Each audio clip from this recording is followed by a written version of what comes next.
You awake to a world without down. Your bunk is not beneath you. It floats somewhere to your left. A gentle nudge sends you drifting. You spin slowly in the stale air. The sensation is wrong. Your stomach does a slow somersault. It feels like that time you ate bad sushi. But this is not food poisoning. This is physics taking a holiday. You grab a handle on the wall. The metal is cold. It anchors you to the moment. The ship is silent, too silent. The usual thrum of the drive is gone. There is only the sound of your breath and a low warning chime. It pulses in the dark. You pull yourself toward the cockpit. Movement is awkward. You swim through the dry air. Your legs kick at nothing. You feel like a clumsy fish. The door to the bridge is open. You float through the frame. The console is dark. Only the emergency lights glow. They paint the room in eerie red. It looks like a photo development lab, but much more dangerous. You strap into the pilot seat. The belt clicks. It is a comforting sound. You tap the main screen. Static greets you. Then text scrolls by. Gravity generator offline. Artificial plates inactive. External sensors show anomaly. You frown at the screen. This should be impossible. These systems have backups, and backups for the backups. You try to reboot. The system denies you. It claims the error is external. That makes no sense. Gravity is a constant. It pulls things together. It does not just quit. Unless it does. You look out the viewport. The blast shields retract. The view takes your breath away. Space is dark, but it is not empty. You see shapes in the distance. They are jagged and dark. They drift like debris in a storm. You squint. Those are not rocks. They are ships, a lot of them. They bear no flags. They show no lights. They are ghosts in the void. You check the scanner. It picks up faint signals. Life signs are present, but they are weak. These ships are drifting, just like you. You hail them on the open band. The radio hisses. White noise fills the cabin. You try again. This is the starship Aeon. Is anyone there? Silence answers you. Then a voice cuts through. It is scratchy and thin. We hear you, Aeon. Welcome to the drift. You ask who they are. The voice sighs. It sounds like grinding metal. They call themselves the Exiles. They say they have been here for days, maybe weeks. Time is hard to track. Their engines are dead. Their fuel is useless. The physics of combustion have changed. The universe has loosened its grip. You ask what happened. The voice laughs. It is a dry sound. They say the universe forgot. It forgot how to hold on. Mass no longer calls to mass. We are all just islands now, drifting in the dark. You look at the sensor data. It confirms their story. The local field is 0, absolute 0. That should rip us apart. But we are still here. The ship holds together by bolts and welds, not by gravity. You feel a chill. This is deep trouble. You are stuck in a parking lot at the end of the world. But you notice something. The sensors pick up a rhythm. It is faint. It comes from the sector ahead. The Exiles did not mention it. Maybe they missed it. Or maybe they are hiding it. You focus the scanner. The sky there looks wrong. It's not smooth black velvet. It looks torn. Jagged lines cut across the stars. They glow with a violet hue.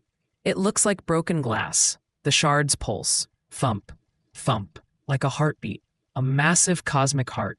You ask the Exiles about the pulse. The radio goes silent. The static returns. That is suspicious. You know when someone is hiding cards. You unbuckle from the seat. You need to see this clear.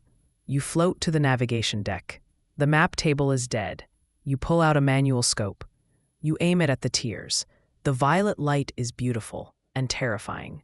It draws you in, not with gravity, but with curiosity, and maybe something else. You feel a tug in your mind, a whisper. It says, come closer. It says, fix this. You shake your head. Space madness is real. You read about it in the academy. You are not going crazy today. You have work to do. You go to the archives. The ship has a library. Real paper books. A rare luxury. You float down the corridor. You push off the walls. You are getting better at this. You reach the storage room. The books are strapped down. You scan the titles. You look for old myths, star science history, anything about gravity failing. You find a dusty tome. It is bound in synthetic leather. The title is faded. Chronicles of the Elder Ones. You open it carefully. The pages are brittle. You scan the text. It speaks of a time before stars, a time of chaos. It mentions a being, the Weaver, one who tied the universe together. It says gravity is not a law. It is a knot, and knots can come untied. The text warns of this day, the day the knot slips. It says the Elder Ones built a failsafe, a device to retie the strands. But it demands a price. Power requires sacrifice. That is always the catch. Nothing is free, not even gravity. You close the book. You shove it into your suit pocket. You need to find this device. The book gives a clue, a set of coordinates. They match the violet tears. The pulse is the key. It is a beacon. You return to the cockpit. You have a destination, but you have no engine. The main thrusters rely on mass reaction. Without gravity, mass is weird. The math does not work. You need a different push. You look at the maneuvering jets. They use cold gas, simple pressure. It might work. It will be slow, painfully slow, like watching paint dry. But it is movement. You ignite the jets. The ship shudders. A small lurch throws you forward. You grab the console. We are moving. You hail the exiles again. You tell them you have a plan. You tell them about the coordinates. The voice returns. It sounds urgent. Do not go there. It is a trap. You ask why. They say ships go in. They do not come out. The tears are hungry. You consider this. It is a fair warning. But staying here is death. Slow and cold. You choose the risk. You tell them to wait. You will send help if you can. You cut the feed. You steer toward the violet shards. The journey takes hours. The silence is heavy. You eat a protein bar. It tastes like chalk. You drink recycled water. It is warm. You try to juggle your pen. It floats away. You laugh. It is a dry sound. At least you cannot drop anything. The shards grow larger. They fill the view.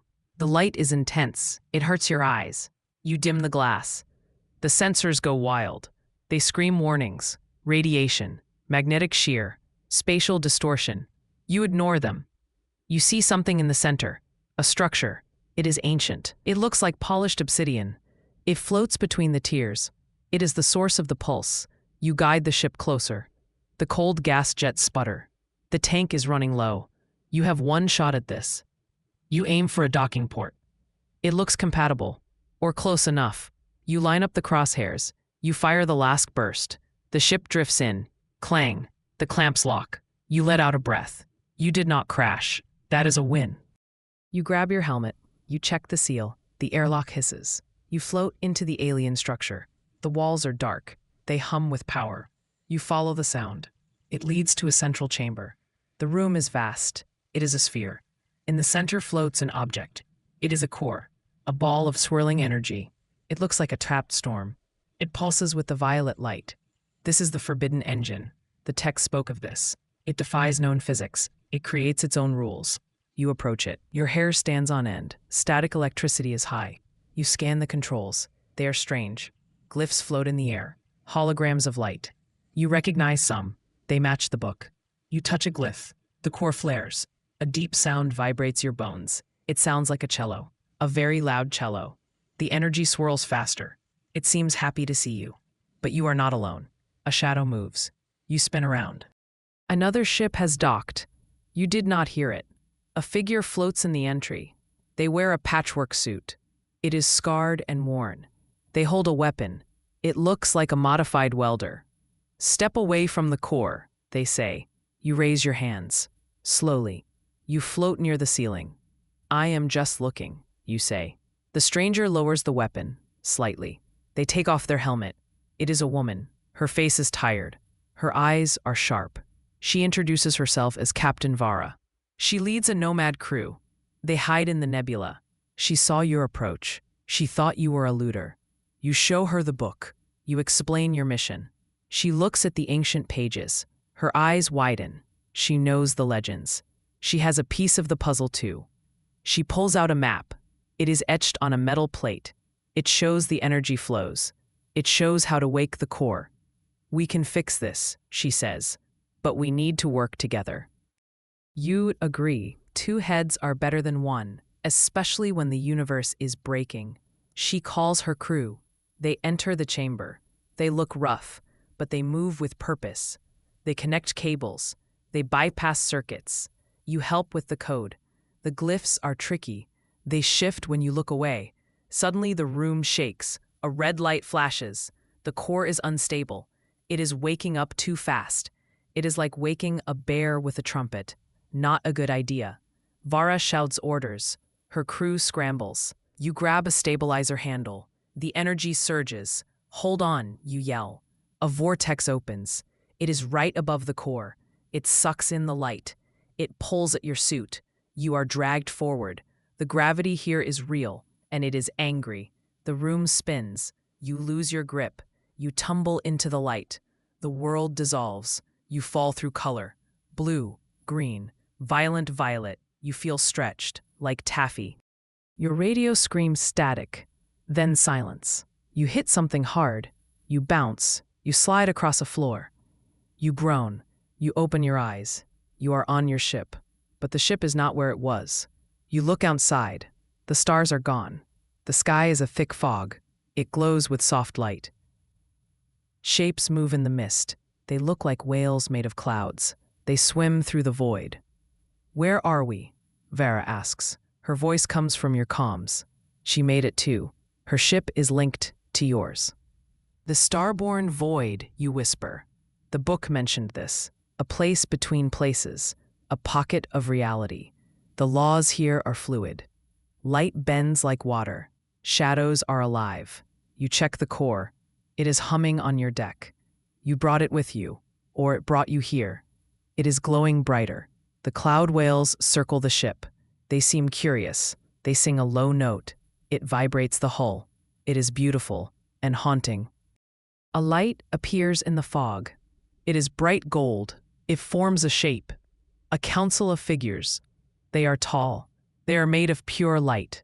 They float toward you. They do not walk. They drift. These are the Flare Council, the guardians of the balance. They speak without mouths. The words appear in your mind. They are clear. Why do you disturb the rest? You step forward, or you float forward. The universe is falling apart, you think. We need to fix the gravity. The council murmurs. A light shifts. Gravity is a burden, they say. It binds. It restricts. We are free here. You argue. You tell them about the exiles, about the cold, about the dark. Freedom without connection is just loneliness. You tell them stars need to hold planets. Life needs a floor. The council pauses. They shimmer. They propose a pact. They will help you. They will unlock the core. But there is a condition. You must restore balance, true balance, not just for your kind, but for the void too. What does that mean, you ask? It means a test, they say. The fog clears. You see a vision. Two paths. On one side, the exiles are safe. Gravity returns, but the void is sealed forever. The cloud whales die. The magic is lost. On the other side, the void expands. Magic rules. But the physical world crumbles. The exiles fade. Choose, the council says. This is the test of resolve. It is an impossible choice. You look at Vara. She is watching the vision. Her face is pale. She looks at her crew. She looks at the whales. We cannot kill this place, she says. But we cannot let our people die. You look at the core. It pulses. It waits. There must be a third option. The book. You check the text again. You scan the footnotes. There is a phrase. The weaver binds both. You look at the council. We do not choose, you say. We bind them. We weave them together. The council glows brighter. This is the answer they wanted. Or maybe the one they feared. That requires a catalyst, they say. A spark strong enough to merge realities. You look at the core. It is the catalyst, but it needs a trigger. You look at the ancient text. The trigger is life, a consciousness. Someone has to guide it. Someone has to merge with the energy. Vara steps forward. I will do it, she says. You grab her arm. No, it will consume you. Someone has to, she says. She smiles. It is a sad smile. My crew needs a home. This can give them too. You want to stop her. But you know she is right. You are the pilot. You have to fly the ship. She is the engineer. She knows the machine. Let's do this, you say. Your voice cracks. Vara touches the core. The machine hums a chord. It is the sound of creation. It is loud. It drowns out your thoughts. Energy surges. The room turns white. The cloud whales sing. The ship shakes. The walls groan. Space twists around you. The ancient entity, the elder, one, wakes within the core. It speaks through Vara. The weave is set. Vara looks at you. Her body is turning to light. She's becoming like the council. Fly us home, she whispers. She fades into the core. The light explodes. It is not violent. It is warm. It rushes out of the ship. It pierces the void. It reaches the exiles. It reaches the stars. You feel a jerk. Your feet hit the floor, hard. You stumble. You fall to your knees. Pain shoots through your legs. You laugh. You have not felt weight in days. It hurts. It is wonderful. Gravity reels back. It snaps like a rubber band. The stars rush into their places. The planets align. The universe sighs. A massive, reluctant relief. The fog vanishes. The cloud whales fade into nebulas. You look at the sensors. The field is stable. The reading is 1G, standard gravity. The exiles are hailing you. Their engines are online. They are cheering. They are alive. You look at the core. It is dark now. Silent. Vera is gone. But the ship feels warm. She is part of the weave now. Part of the force that holds us down. You sit in the pilot seat. It feels firm. You set a course. Homeward bound. The nav computer works. It calculates the jump. The stars look friendly again. They are not just lights, they are destinations. You open the channel to the fleet. This is Aeon, you say. Gravity is secure. Let's go home. The crew shares stories. They talk of the void. They talk of the whales. They talk of Vara. Some say it was a dream. Others show their scars. You touch the book in your pocket. It is real. History will remember this. The day the sky broke. The day we floated. The day gravity forgot us. And the day we reminded it. Your name will echo in the Starbeard Chronicles, in the songs of the exiles. You engage the drive. The stars stretch into lines. You are not drifting anymore. You are flying. And you are heavy. It is the best feeling in the world. End of log.